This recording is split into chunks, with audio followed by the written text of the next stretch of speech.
November 21. புனித கன்னிமரியாவை காணிக்கையாக ஒப்புக் கொடுத்தல். தாய் திருச்சபை புனித கன்னிமரியாவை ஆலயத்தில் காணிக்கையாக ஒப்புக் கொடுக்கப்பட்ட திருநாளினை பெருமகிழ்ச்சியோடு கொண்டாடுகின்றது.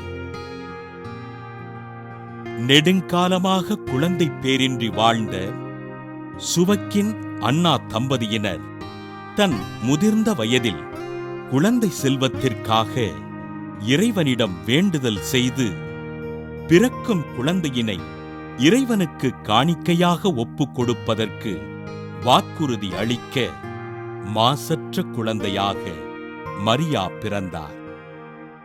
இறைவனுக்கு கொடுத்த வாக்குறுதியின்படி மரியாவினை அவரது பெற்றோர் 3 வயதில் எருசலேம் ஆலயத்தில் ஒப்புக் கொடுக்க மரியா ஆலயத்தில் திருவழிபாடுகளுக்கு உதவிகள் செய்து திருமறையினை கற்றுத் தேர்ந்தார்.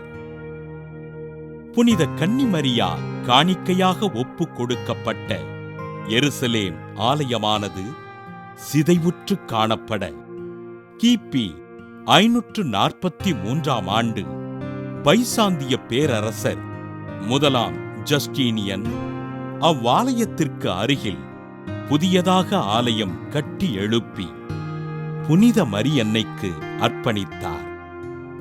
அன்று முதல் இத்திருவிழா திருச்சபையினால் கொண்டாடப்பட்டு வருகின்றது.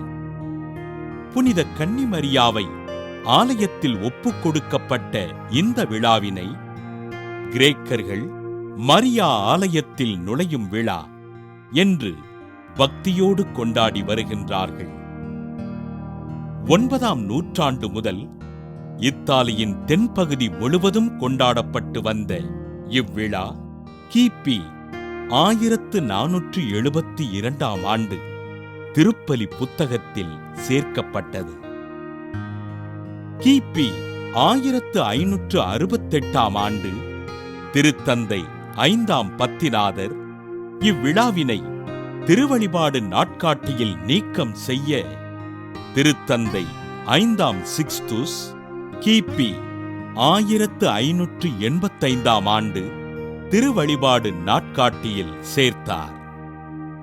16வது நூற்றாண்டு முதல் அகில உலக திருச்சபை முழுவதும் கொண்டாடப்படுகின்ற இத்திருவிழா புனித மரியன்னை அமல உற்பவியாக பிறந்தார் என்பதினையும் தன் வாழ்நாள் முழுவதும் பாவ மாசற்று வாழ்ந்தார் எனவும் சான்று பகர்கின்றது.